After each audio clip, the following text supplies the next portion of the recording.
So you start with a bunch of asparagus. Try to get the thinner kind because they're more tender and cook faster than the thicker kind. So at first we want to remove these woodsy bottom parts because they're very unappetizing.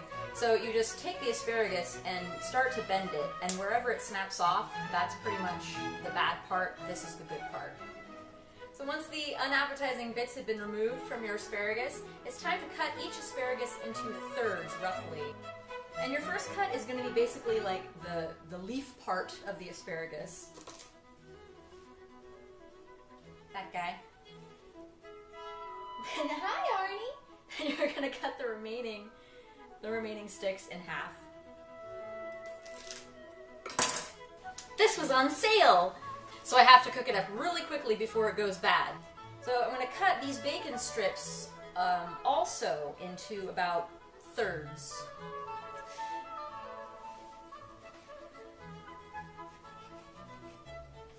Now here's the fun part. You take a third, find 3/3 of asparagus, and hopefully you want one of those thirds to be one of the tops and the other two to be one of the non-tops. And you just place it one end of your bacon and you roll it.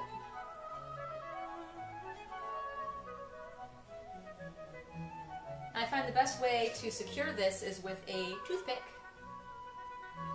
And when I poke it through, I try to make sure that I get through at least one of the asparaguses, but both is even preferable. If you're not careful, you can sometimes go through the holes between the asparaguses, and then it's not as stable. Asparagus might fly out as it's cooking, so it's best to secure it this way.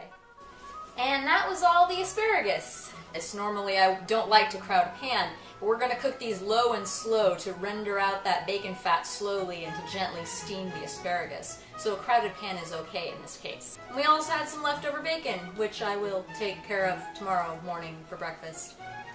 You want this pan on about medium. Because it's very crowded, it won't get as hot as it would if I had fewer items in here, so medium is alright. And basically you just want to kind of stick around and watch it, and then fiddle around with it. That sounded dirty. It's been sizzling away for almost 5 minutes now, so let's start flipping them over and see what they look like. Ooh, nice color. So I'm going to give them all a flip right now.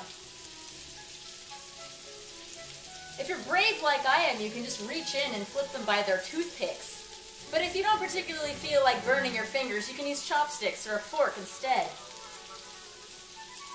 As I flip them, I also like to shift them.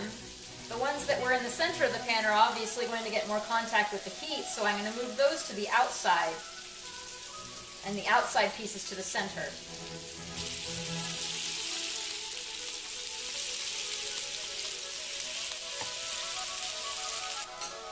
So to help dry out both the moisture from the asparagus and the bacon, I'm going to put a lid on it.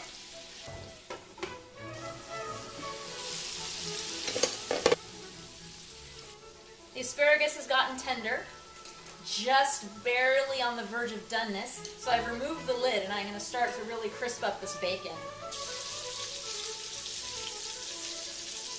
Now, even if you were rotating them throughout the pan, throughout the cooking process, some of them will still cook up faster than others, so start keeping your eye out, and you can remove the ones that are done ahead of time and either put them on the wire rack to cool or just eat them or something.